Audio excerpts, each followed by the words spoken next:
नमस्कार दोस्तों। आज हम लोग अपने सेशन में ज्ञान बिंदु जीएस एकेडमी के द्वारा पेड टेस्ट जो क्लासरूम में करवाए जाते हैं उसका सीट नंबर 8 को देखने जा रहे हैं। अगर आप उन लोग चैनल पर नहीं तो चैनल को सब्सक्राइब जरूर कर ले। पहला प्रश्न है,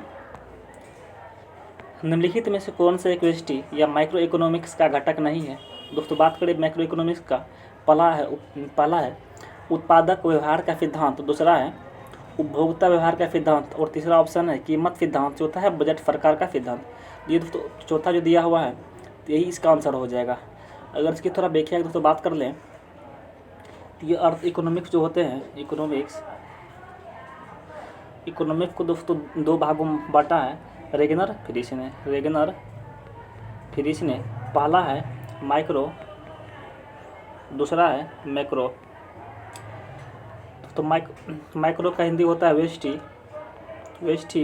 अर्थशास्त्र और दोस्तों मैक्रो का हिंदी होता है समष्टि अर्थशास्त्र इसका होता है।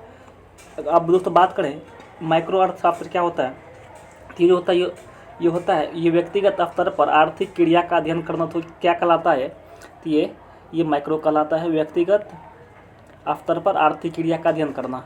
और दोस्तों मैक्रो की बात करें तो ये जो होता है ये अर्थव्यवस्था के स्तर पर आर्थिक क्रिया का अध्ययन करना, अर्थव्यवस्था के आधार पर आर्थिक क्रिया का अध्ययन करना। दोस्तों ये दोनों का देख लीजिए। अगर तो बात करें इकोनॉमिक्स का, तो इकोनॉमिक्स दोस्तों वे होते हैं जिसमें आर्थिक क्रिया का अध्ययन किया जाता है। इस प्रकार दोस्तों आंसर क्या हो जाएगा, बजट प्रकार का। आगे बढ़ते अगला प्रश्न है, निम्नलिखित में से किस अर्थव्यवस्था में वस्तु एवं सेवाओं की कीमत बाजार अथवा मांग और पूर्ति की शक्ति के द्वारा निर्धारित होती है। तो दोस्तों होती है मिश्रित अर्थव्यवस्था और पूंजीवादी अर्थव्यवस्था के अंतर्गत दोस्तों इसको किया जाता है। तो ये मिश्रित अर्थव्यवस्था हो जाएगा और पूंजीवादी अर्थव्यवस्था हो जाएगा। और दोस्तों ये जो है यहाँ ऑप्शन चेंज कर लीजिएगा, ए और सी हो जाएगा। ऑप्शन इसका दोस्तों ये ए और सी हो जाएगा, डी। आगे बढ़ते अगला प्रश्न है, जीडीपी एट मार्केट प्राइस तथा जीएनपी एट मार्केट प्राइस में किस एक मदे का दोस्तों कारण होता है, ये आइटम से होते हैं।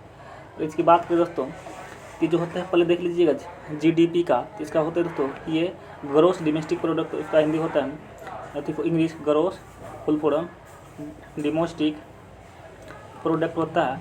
और तो जीएनपी की बात करें तो ग्रोस नेशनल प्रोडक्ट ये होता है। तो दोस्तों बात करिए सकल घरेलू उत्पाद पर और सकल राष्ट्रीय उत्पाद पर, तो इसमें दोस्तों होते हैं ये कुल आयात में दोस्तों कुल निर्यात में कुल आयात को दोस्तों घटा देंगे दोस्तों, तो ये विदेशों से प्राप्त होने वाले होते हैं दोस्तों, ये वही होते हैं। तो ये इसका आंसर सी हो जाएगा, ऑप्शन इसका सी हो जाएगा। और तो बात करें घरेलू प्लस विदेश से आई हुई निवेश की दोस्तों बात कीजिएगा, दोनों को मिला दीजिएगा तो ये राष्ट्रीय घरेलू उत्पाद निकल जाएगा। तो इस पर दोस्तों क्या हो जाएगा, ऑप्शन सी हो जाएगा। आगे बढ़ते अगला प्रश्न है, विकास के विभिन्न आयाम तथा उसके जोड़े के पर विचार कीजिए। दोस्तों बात करें पहला है समावेशी विकास, ये कमज़ोर वर्ग के लोगों को विकास में प्राथमिकता देती है। दोस्तों ये सही है, देती है समावेशी विकास। और आर्थिक विकास की दोस्तों बात करें तो ये नागरिकों के जीवन स्तर को ऊंचा करने की रणनीति करती है दोस्तों, ये भी सही है। और तीसरा दोस्तों है कि धारणीय विकास की बात करें दोस्तों, ये जो होते हैं धारणीय विकास, तो ये कहते हैं भावी पीढ़ी के आवश्यकताओं को ध्यान में रखकर विकास की रणनीति बनाना। तो दोस्तों ये भी क्या है, ये सही है। तीनों ऑप्शन दोस्तों ये सही मार लीजिएगा, उसका 1 2 3 हो जाएगा, ऑप्शन इसका डी हो जाएगा। आगे बढ़ते अगला प्रश्न है, स्वतंत्र भारत में भूमि सुधारों के प्रमुख उद्देश्यों में से कौन एक सम्मिलित नहीं है। तो ये जो है क्वेश्चन ठीक देखिएगा, स्वतंत्र भारत में भूमि सुधारों के प्रमुख उद्देश्यों में से कौन से एक सम्मिलित नहीं है। पहला आर्थिक न्याय को सुनिश्चित करना, दूसरा ग्रामीण गरीबी को दूर करना, तीसरा कृषि उत्पादकता को बढ़ाना और चौथा है पुराने भूमि संबंधों को ये बनाए रखना। अगर इसकी बात करें तो ये पहला संविधान संशोधन दोस्तों 1951 के अंतर्गत जब दोस्तों देश आज़ाद हुआ था 1945 में, उस वक्त अंग्रेज़ों के द्वारा जो जमींदारी रैयतवारी और दोस्तों महलवारी जो अंग्रेज़ों के द्वारा चलाया जाता था, उसको पहले दोस्तों ये भारत जब आज़ाद हुआ तो उसके उपरांत ये सब तीनों की ख़त्म कर दिया गया। और इस प्रकार दोस्तों आप ऑप्शन पर आइएगा। पहला है आर्थिक न्याय को सुनिश्चित करना, तो ये भी दोस्तों सही है। दूसरा है गरीबी आकलन को भी ग्रामीण गरीबी को दूर करना, ये भी सही है। तीसरा है कृषि उत्पादकता को बढ़ावा देना। और चौथा है पुराने भूमि संबंधों को ये बनाए रखना। तो ये दोस्तों गलत था, क्योंकि पुराने भूमि संबंधों को ये सब पहले ही भारत सरकार खत्म कर दिया था स्वतंत्रता के पश्चात। अगला प्रश्न है वर्तमान में वाणिज्यिक बैंक को अपने कुल निवल ऋण का कितना प्रतिशत हिस्सा कृषि क्षेत्र को देना होता है। तो इसकी बात करें ये दोस्तों ये 18% ये कृषि क्षेत्र को ये देना होता है। तो इसका दोस्तों आंसर क्या हो जाएगा, और ये हो जाएगा। तो दोस्तों बात करें कि ये 18% दिया है कि नहीं दिया है, इसके बारे में चेक कौन करता है, और चेक करने का दोस्तों काम करती है RBI का ये काम होता है। आगे बढ़ते अगला प्रश्न है कॉरपोरेट सामाजिक उत्तरदायित्व CSR के संबंध में निम्न कथनों पर दोस्तों विचार कीजिए। दोस्तों बात करें तो CSR का दोस्तों मतलब क्या होता है, इसको देखिएगा दोस्तों। ये कंपनी जो होती है, कंपनी इसको दोस्तों बांटिएगा 3 भाग में डिवाइड कर दीजिएगा इसको। पहला है नेटवर्थ दोस्तों, इसमें क्या होती है दोस्तों, इसमें कंपनी के पास 50 दोस्तों ये 500 करोड़ के आसपास इसमें होते हैं टर्नओवर। दूसरा है दोस्तों टर्नओवर है, इसमें दोस्तों 1000 करोड़ कंपनी के पास कम से कम होना चाहिए। तीसरा है कि नेट प्रॉफिट, इसमें दोस्तों ये 5 करोड़ इसमें होना चाहिए। अगर दोस्तों 2013 के मुताबिक इसमें जो कंपनी को जो है ये 2% कम से कम ये इसमें खर्च करना पड़ता है, या कोई अनाथ आश्रम पर या शिक्षा पर या किसी भी क्षेत्र में जिससे समाज कल्याण हो उस पर खर्च करना पड़ता है, या सामाजिक कार्य समझ लीजिए, सामाजिक कार्य के अंतर्गत इसमें खर्च करना पड़ता है। इसी के दोस्तों ये बारे में ये सब होता है। अब पहला ऑप्शन है, और दोस्तों इसकी बात करें कि CSR का गठन कब किया गया था, ये 1956 में इसकी गठन किया गया था, और दोस्तों और 2013 में इसको संशोधन किया गया, और 2020 में दोस्तों फिर इसको दोबारा संशोधन किया गया था, इसको ध्यान रखिएगा। अब पहला प्रश्न पर आते हैं। पहला प्रश्न है इसके अंतर्गत आने वाली कंपनियों को अपने आर्थिक शुद्ध लाभ का 1% गतिविधियों में व्यय करना होता है। दोस्तों ये 1% में दोस्तों इसमें कम से कम 2% होना चाहिए। दूसरा ऑप्शन है कंपनी एक 2014 में CSR का अनिवार्य बना दिया। दोस्तों ये 2014 नहीं, 2014 दोस्तों नहीं होगा, 2013 ये हो जाएगा, 2013 हो जाएगा। इस प्रकार दोस्तों क्या होगा, तो ये B भी गलत है, ना तो एक ना तो B हो जाएगा, आंसर इसका D हो जाएगा। अगला प्रश्न है निम्नलिखित में से कौन सा तीर्थीय क्रियाकलाप है। और तो बात करें कृषि की, तो दोस्तों ये पहला क्रियाकलाप है। दोस्तों बात करें वानिकी की भी, दोस्तों ये पहला है, और विनिर्माण दोस्तों तो ये दूसरा है, और व्यापार दोस्तों ये तीसरा है। इसका दोस्तों आंसर क्या हो जाएगा, ये B हो जाएगा, आंसर व्यापार हो जाएगा। आगे बढ़ते अगला प्रश्न है निम्नलिखित में से किस पंचवर्षीय योजना में मानव विकास को सारे विकास प्रयासों का सारता तो माना गया है।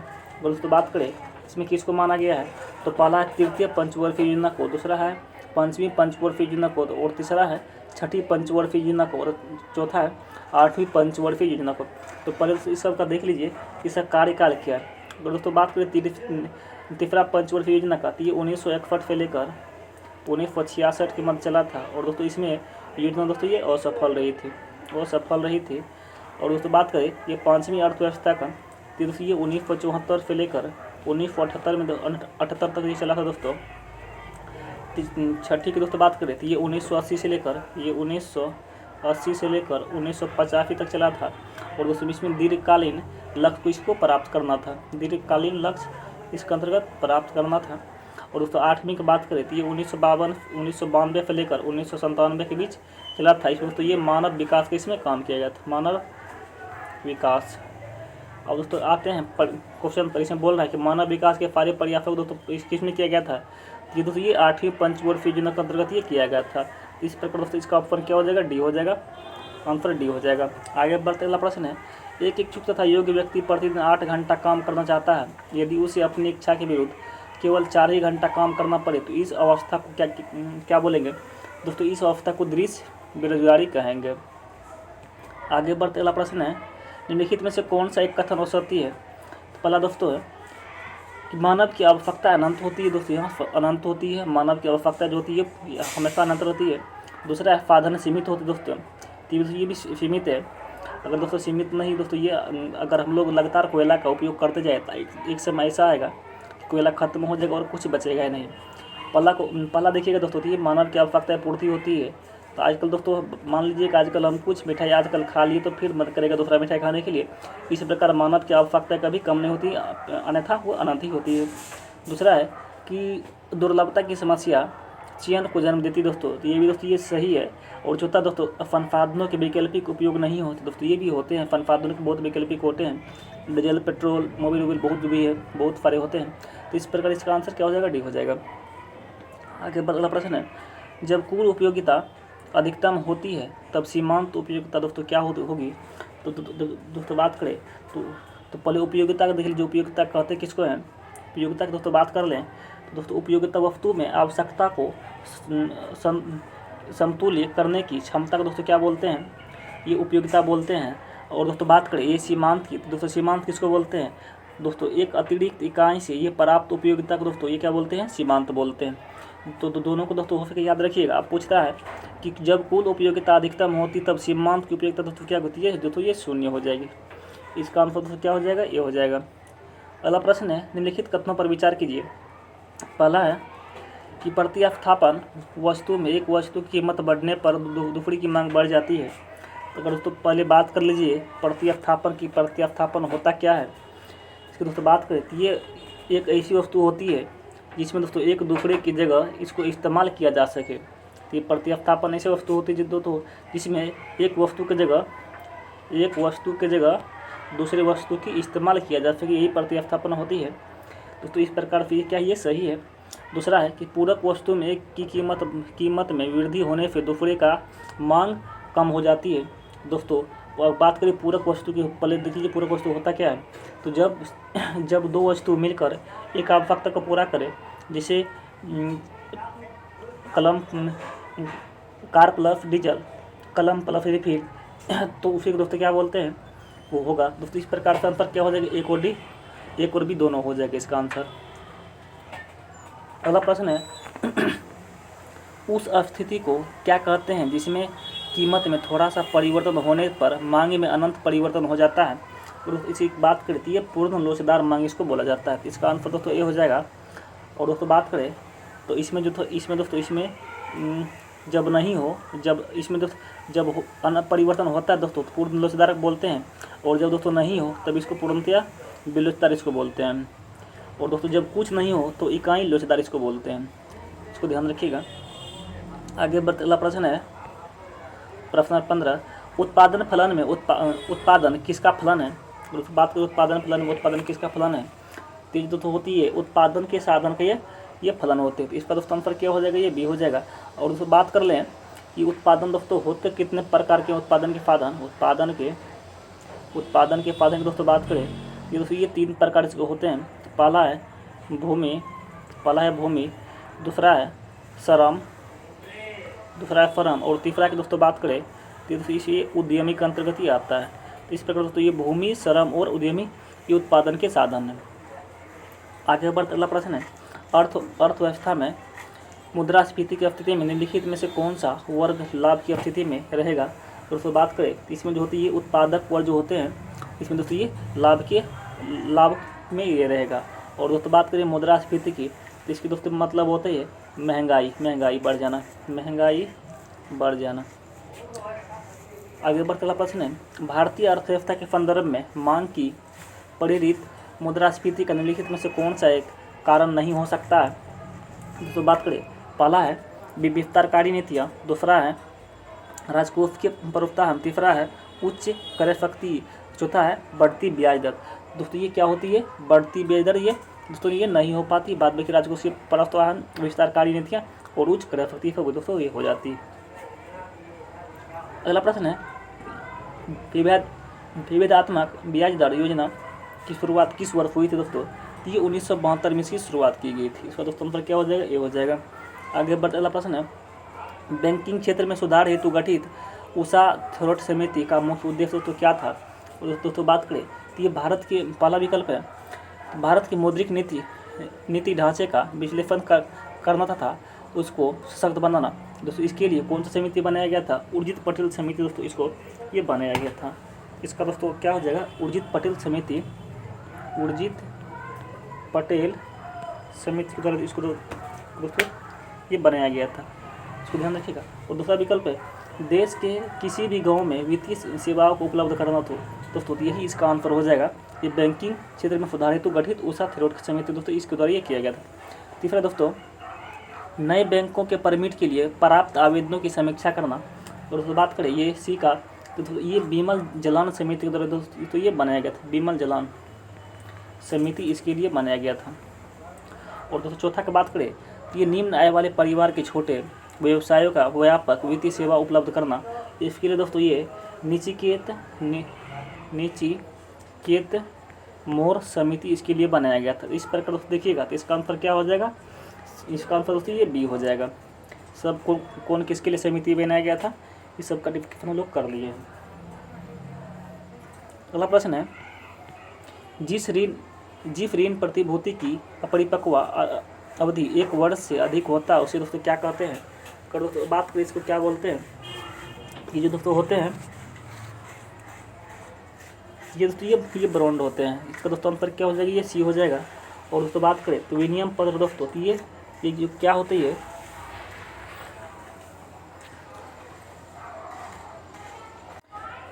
ये दोस्तों ये बॉन्ड होते हैं। और दोस्तों बात करें विनिमय पत्र का तो ये 1 वर्ष या 1 वर्ष से कम होते हैं 1 वर्ष से। और दोस्तों ये हंडी भी 1 वर्ष से कम होता है।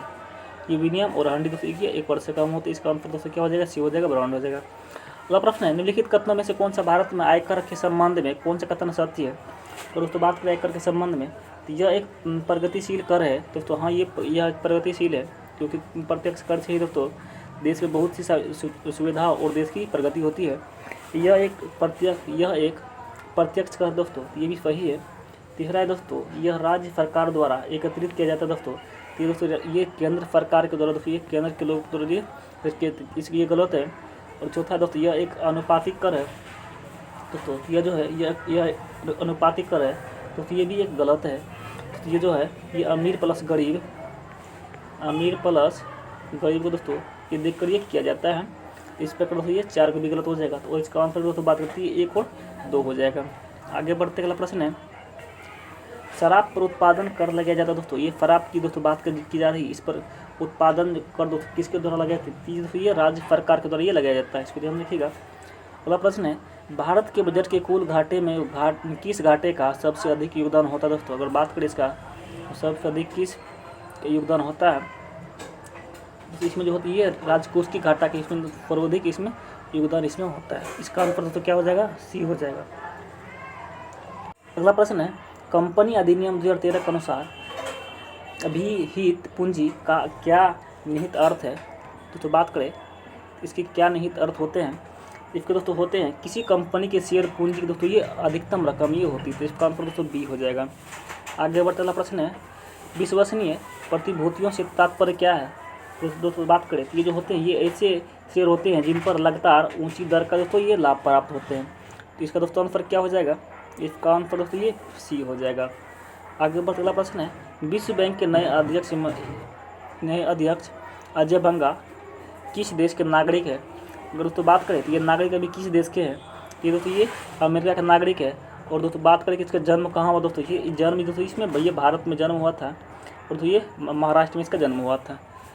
तब दोस्तों करंट अफेयर्स के प्रश्न आने लगे हैं। अगला प्रश्न है भारत में ब्रह्मोस मिसाइल का उत्पादन किस देश के सहयोग से किया जा रहा है।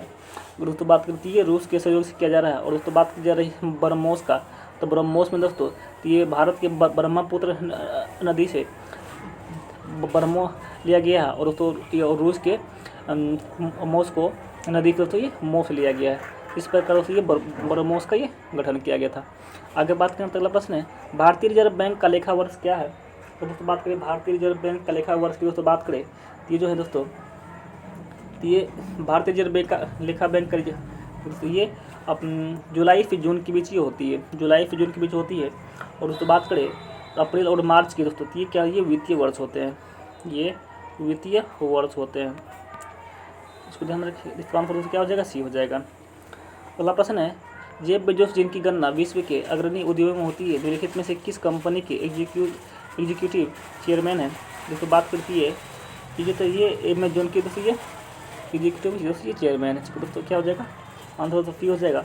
और तो बात करें अमेजोन की तो दोस्तों तो ये क्या है, ये अमेरिकी कंपनी है, ये अमेरिकी कंपनी है और इसकी दोस्तों स्थापना की बात करें तो ये 1994 में इसकी स्थापना की गई थी। अगला प्रश्न है, विश्व नाडार जिसकी गणना भारत के अग्रणी उद्यमों में होती है निम्नलिखित में से किस कंपनी के संस्थापक रहे हैं दोस्तों? ये जो है ये HCL के ये संस्थापक रहे हैं। इसका दोस्तों आंसर क्या हो जाएगा? बी हो जाएगा। और तो बात करें दोस्तों HCL का, इसका दोस्तों फुल फॉर्म होती है हिंदुस्तान इंपोर्टर लिमिटेड, दोस्तों इसका फुल फॉर्म होती है। और दोस्तों इसकी स्थापना की बात करती है 1975 में इसकी स्थापना की गई थी। आगे बढ़ते अगला प्रश्न है, निम्नलिखित युग्मों में से कौन सा सही सुमेलित नहीं है? तो दोस्तों बात करें पहला कि ऑपरेशन कावेरी 2023 में फोडान की गिरियों में फंसे हुए भारतीय नागरिकों को लाना है, दोस्तों ये सही है। दूसरा है कि वंदे भारत मिशन भारत में तीव्रगामी वंदे भारत एक्सप्रेस ट्रेन चलाना है, तो ये गलत है। अगर तो बात करें तो ये कोरोना काल में विदेशों में फंसे नागरिकों को भारत में लाने के लिए जिस मिशन की शुरुआत की गई थी उसको तो ये वंदे भारत मिशन के नाम से दोस्तों जानते हैं, वंदे भारत मिशन के नाम से इन्हें जानते हैं, वंदे भारत मिशन। तो इस तरह का इसका भी गलत है, वंदे भारत मिशन। आगे बढ़ते अगला प्रश्न है, राष्ट्रीय समुद्री विरासत परिसर का निर्माण कहाँ किया जा रहा है? दोस्तों बात करें भारतीय समुद्री विरासत परिसर का निर्माण दोस्तों बात करें कहाँ किया जा रहा है? तो ये जो है ये लोथल में किया जा रहा था। इसका दोस्तों आंसर क्या हो जाएगा? ये सी हो जाएगा। और दोस्तों लोथल की बात करती है गुजरात में है। अगला प्रश्न है, किस राज्य सरकार ने मलखम्ब को राज्य खेल का दर्जा प्रदान किया है?